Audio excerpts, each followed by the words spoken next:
The Owl and the Swan. Once there were two friends, Kanakaksha the owl and Sumitra the swan.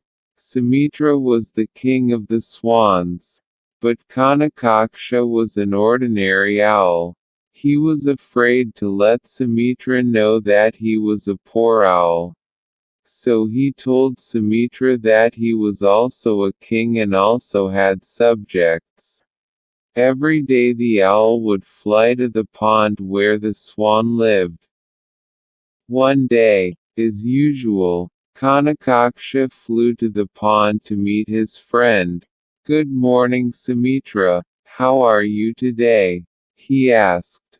"Good morning, my friend. I am fine. Just caught up with the usual work of a king, solving disputes among my subjects," replied Sumitra. Just then, one of Sumitra's subjects came up to him and whispered something in his ear. "Oh!" exclaimed Sumitra. "Kanakaksha, please give me a moment. I have to settle another dispute between two of my subjects."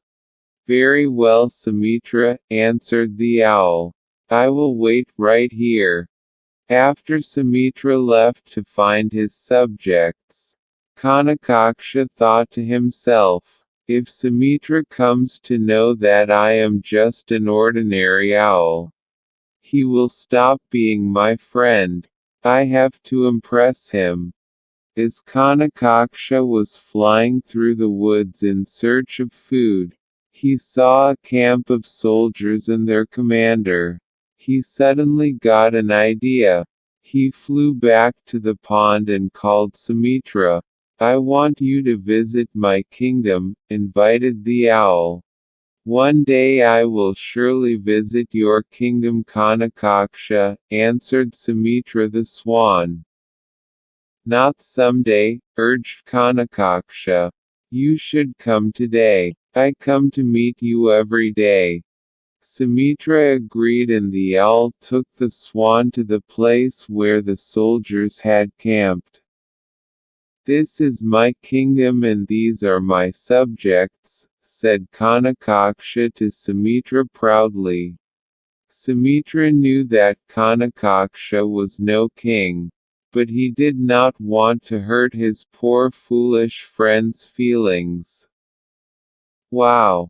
exclaimed Sumitra. "Are your soldiers getting ready to move?"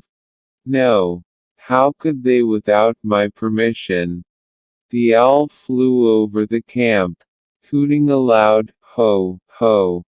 The commander heard the owl and said, "An owl is hooting. It's a bad omen. We will have to postpone our march." The next day Kanakaksha and Sumitra came to the same place.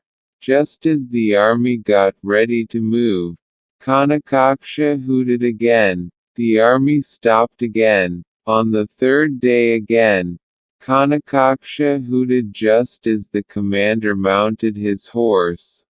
"Oh, this omen maker! Will someone take care of him?" shouted the commander angrily. "This time my poor friend has gone too far," thought Sumitra the swan to himself.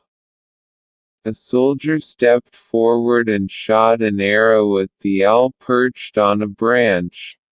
But Kanakaksha spotted the arrow and swiftly flew away. Sumitra, who had been next to Kanakaksha, did not see the arrow coming. The arrow hit Sumitra and he died. "Oh, my foolishness has caused the death of my good friend," thought Kanakaksha bitterly to himself.